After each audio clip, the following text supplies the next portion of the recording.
કે જે મક્કા હજ પડવા જાય છે એ જ્યાં સુધી જમજમનું પાણી ના પીવે ત્યાં સુધી એની હજ પૂરી થતી નથી. સાચી વાત. તો જમજમનું પાણી એ લોકો પીવે છે.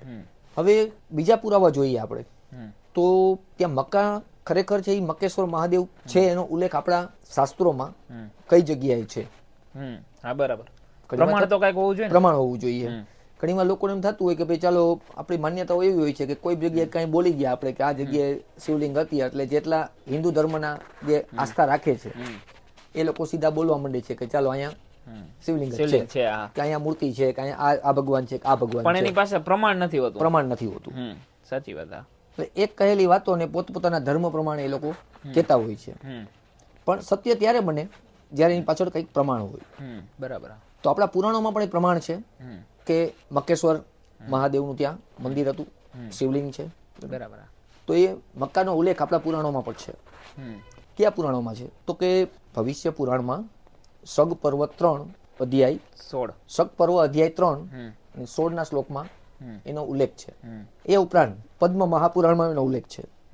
એ ઉપરાંત વાયુ પુરાણમાં પણ એનો ઉલ્લેખ છે. શું વાત છે. હા.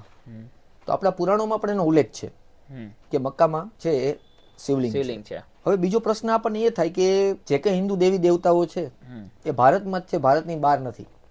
બરાબર. આપણે જોઈએ ભાઈ ઘણીવાર આપણે ઘણા બધા હાસ્ય કલાકારો કહેતા હોય છે કે લંડનમાં મારે માનતા છે, મારે માનતા માનવા જાવી છે, તો એક હાસ્યાસ્પદ વાત થાય કે ભાઈ ત્યાં લંડનમાં તો કોઈ દેવી દેવતાઓએ અવતાર લીધો નથી.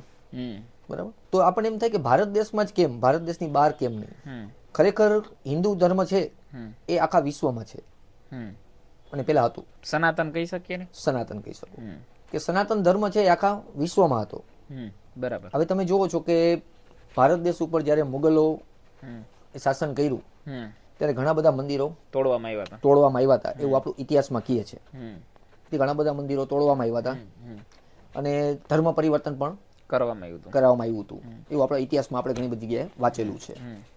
તો જ્યારે મુગલો ભારતમાં આવ્યા અને આ બધું પરિવર્તન કરાયું, મંદિરો તોડ્યા અને ધર્મ પરિવર્તન કરાયું, બરાબર. તો તમને એવું લાગે છે કે ભારતની બહાર જ્યાં હિન્દુ ધર્મનો આટલા બધા હિન્દુ નહોતા તો ત્યાં પણ નહીં કરવામાં આવ્યું હોય? ત્યાં પણ થયું હશે, સ્વાભાવિક છે. એના પણ પુરાવા છે.